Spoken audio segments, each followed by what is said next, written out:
harassment of American University's first female black student body president, Taylor Dumpson, intensified after a neo-Nazi leader who runs an internet hate site began an online campaign attacking her. This after bananas were found hanging from nooses around the Washington, D.C. campus earlier this month.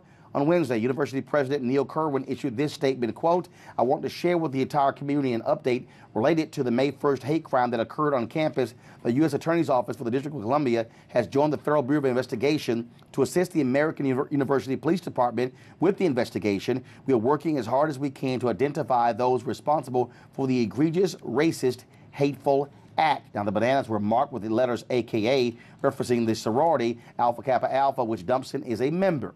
After the online harassment began, the university provided Dumpson with personal security.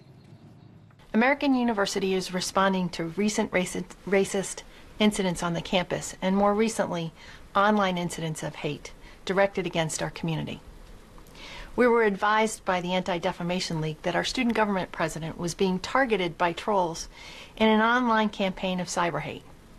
I want to assure you that AU immediately provided Taylor with a range of supports, including assessing and enhancing her personal security and helping her with cybersecurity response. Dumpson, of course, has remained defiant, denouncing racism and bigotry at American University and around the country. Hate and racism and bigotry have no place on this campus, and that's not what we want here on this university, not as a student, not as student government president, and on behalf of the AU community, that is not what we need here, and this is not what we need anywhere in this country. Joining us now from Las Vegas is David Johns, adjunct lecturer at the Department of Public Administration and Policy at American University. David, the university is offering a $1,000 reward leading to the arrest of the person involved. Your assessment and sense of what it feels like on that campus? Yeah, good morning, Roland. I appreciate you having me. I think two quick things. One is that, as you know, this incident, it's not the first time that this has happened, not at American and not at a number of schools across the country. And it's a reminder that as adults, as educators, we have a responsibility to ensure that all of our students are safe as they go through the process of learning and developing.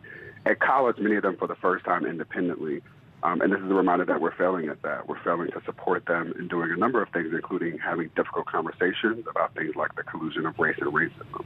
The second thing is that while Taylor has been afforded some additional benefits, we still have to be mindful of the consequences of this trauma, right? You talked about President Jackson's statue as a reminder of slavery and its vestiges. That's what happened when the noose was put on campus. And even with the additional security, Taylor, other members of Alpha Kappa Alpha Sorority Incorporated, as well as black students at American, are still being asked to go through being students and taking finals while dealing with this trauma. And it's just too much. And we, as adults, again, need to do a lot more to ensure that these things stop happening. And David, also, when you look at, of course, she being provided security, look, we're seeing these sort of acts on campus, and people are buying this whole notion, oh, no, this generation of white students, no, they're all good. You still have issues. Yeah, lots of issues, and we need to provide space to work through them. It's not simply enough to suggest that because students are much more advanced, are more facile with technology, or better with preferred gender pronouns, that they have the tools to move through these conversations in meaningful ways. It's just simply not enough, and we should not be waiting for incidents like nooses or other visible signs of hate and bigotry to be able to have these conversations. All right, David Johns, we appreciate it, man. Thanks a lot.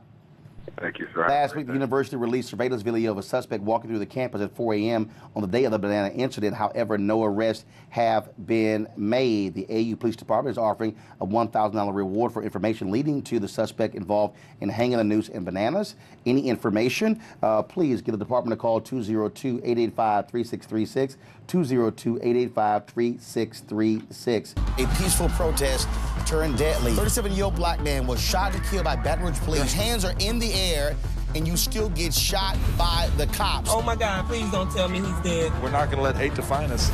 Race is a big part of this. If truly all lives matter, then all lives need to matter equally. What we require is action. What we require is accountability. We understand that black lives do matter, and we will keep focused on this issue. NewsOne Now, every weekday morning at 7 on TV1.